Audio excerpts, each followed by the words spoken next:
Janam tengbe tekrazang Yesu, janam tengbe chunar bokei tei, janam tengbe chunar krazang pengolah.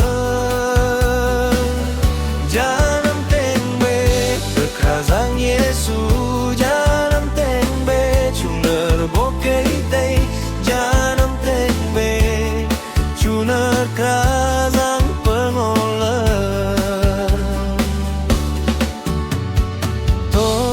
Yesu ei chan go benjer vi brok be tehani seman kebu melui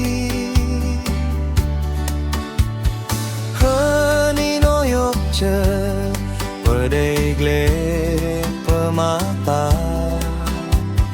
ben hari hedai ham se amen. Tekrazang Yesu, janam tengbe chunar bokei tei, janam tengbe chunar krazang pengolah. Janam tengbe tekrazang Yesu, janam tengbe chunar bokei tei, janam tengbe chunar krazang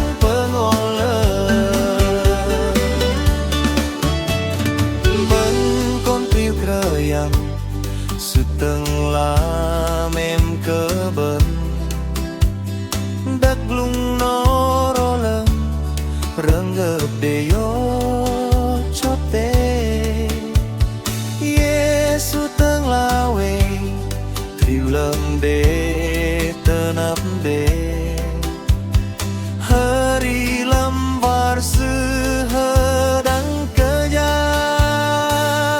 Janam tengbe tekrazang Yesu, janam tengbe chunar bokei tei, janam tengbe chunar krazang pengolah.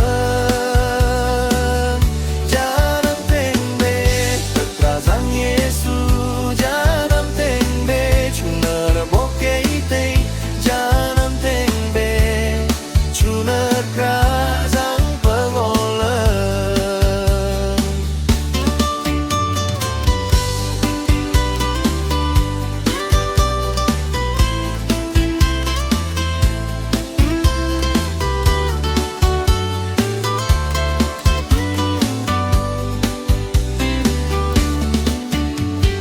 Hani lang ro mình kebu oi kejen tenap jang tedrong mem yang Yesu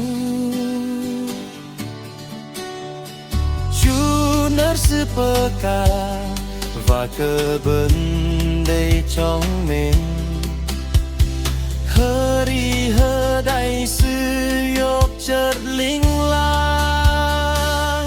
Janam tengbe tekrazang Yesu, janam tengbe chunar bokei tei, janam tengbe chunar krazang pengolah. Janam tengbe tekrazang Yesu, janam tengbe chunar bokei tei, janam tengbe chunar krazang pengolah. Janam tengbe tekrazang Yesu, janam tengbe chunar bokei tei, janam tengbe chunar krazang pengolah.